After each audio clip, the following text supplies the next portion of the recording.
दोस्तों सोचिए, हमारे बहुत सारे स्पेस प्रोग्राम चल रहे हैं, बहुत इंपॉर्टेंट प्रोग्राम चल रहे हैं, जैसे गगनयान मिशन हो गया, इंटरनेशनल स्पेस स्टेशन की बात हो गई, आपका चंद्रयान मिशन हो गया, एंड बहुत क्रिटिकल पॉइंट पर पहुंचे हैं एंड एकदम से उसमें जो साइंटिस्ट काम कर रहे हैं वो रिजाइन कर देते हो, यानी कि हमारी जो कैपेबिलिटी है, हमारे जो प्रोजेक्ट्स है उसके ऊपर में इंपैक्ट पड़ सकता है। एंड यही चीज इसरो में अभी हो रही थी।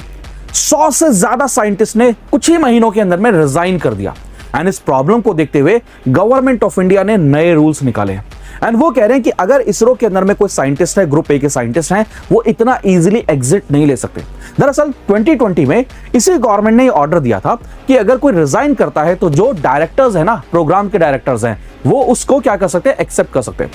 बट अब नए मेमोरेंडम के अंदर में गवर्नमेंट ने स्ट्रिक्टली कहा है कि जो लोग स्पेशल प्रोग्राम्स में या स्पेशल मिशंस में काम कर रहे हैं, अगर वो अपना रेजिग्नेशन देते हैं या वॉलंटरी रिटायरमेंट लेना चाहते हैं, तो डायरेक्टर्स उनके रेजिग्नेशन को एक्सेप्ट नहीं भी कर सकते जब तक वो प्रोग्राम कंप्लीट ना हो जाए। एंड साथ में ये भी कहा है कि जो भी रेजिग्नेशन आते हैं वहां पर डायरेक्टर उस एप्लीकेशन को, उस रेजिग्नेशन को क्या करें, डिपार्टमेंट ऑफ स्पेस के पास से भेजें,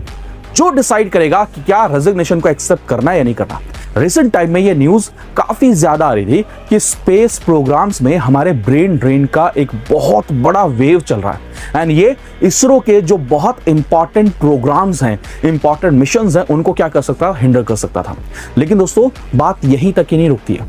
यहां पर एक और बहुत बड़ा क्वेश्चन आता है कि स्पेस प्रोग्राम में ऑलरेडी साइंटिस्ट बहुत कम आ रहे थे एंड अगर हमने उसके एग्जिट नॉर्म्स को, यानी कि वहां से बाहर जाने के नॉर्म्स को स्ट्रिक्ट कर दिया, तो शायद और साइंटिस्ट इसरो जैसे या फिर रिसर्च जैसे प्रोग्राम में नहीं जाएंगे एंड ये हमारे लिए एक बहुत बड़ा चैलेंज हो सकता है। अब इस न्यूज के बारे में आप क्या क्या ओपिनियन है, कमेंट करके जरूर बताइएगा दोस्तों।